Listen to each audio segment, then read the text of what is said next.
Pakistani showbiz industry की मारूफ अदाकारा हानिया आमिर और मशहूर गुलकार आसिम अजहर की डेटिंग की अफवाहें फिर से गर्म होने लगी। हानिया आमिर ने हाल ही में photo and video sharing app Instagram पर एक स्टोरी शेयर की जिसमें उन्होंने चंद तस्वीर शेयर की। एक तस्वीर में अदाकारा किसी के कंधे पर हाथ रखकर बैठी हुई थी। तस्वीर में इस शख्स का चेहरा दिखाई नहीं दे रहा, लेकिन हानिया के गले में पहना हुआ हार सार्फिन को अपनी जानिब मुतवज्जा कर गया और उनका कहना था कि बिल्कुल ऐसा ही हार आसिम अजहर ने भी पहन रखा था और इनकी जानिब से शेयर की गई ईद की तस्वीर में ये बिल्कुल वाज़ेह था। इन तस्वीर को देखने के बाद सोशल मीडिया पर कयास आराइयां जारी हैं कि दोनों के दरमियान कुर्बतें फिर से बढ़ रही हैं और आसिम अदाकारा मीरा बली से मंगनी खत्म होने के बाद फिर से अपनी साबका गर्लफ्रेंड हानिया आमिर को डेट कर रहे हैं। लेकिन हानिया आमिर या आसिम अजहर की जानिब से इन अफवाहों की कोई तस्दीक या तरदीद सामने नहीं आई। अदाकारा की जानिब से शेयर किए गए कोलाज की दीगर तस्वीर में से एक में उनके साथ एक बच्ची दिखाई दी। एक तस्वीर में किसी के हाथ में पकड़ा हुआ केकड़ा नजर आ रहा था, जबकि एक जगह वो साहिल समंदर पर खड़ी लहरों को देख रही हैं। वाज़ेह रहे कि हानिया आमिर और आसिम अजहर के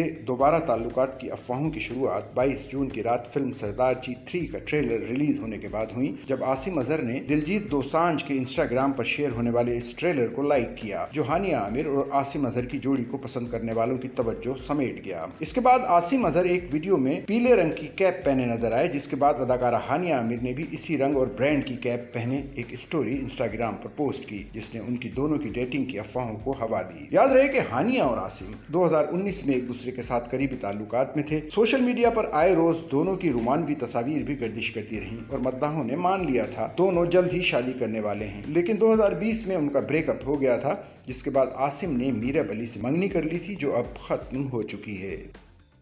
सच्चल न्यूज़ नेटवर्क की वीडियोस में खुश आमदेद। नाजरीन, वीडियो से मुतालिक अपनी कीमती राय का इजहार कमेंट बॉक्स में ज़रूर करें और चैनल को सब्सक्राइब करें।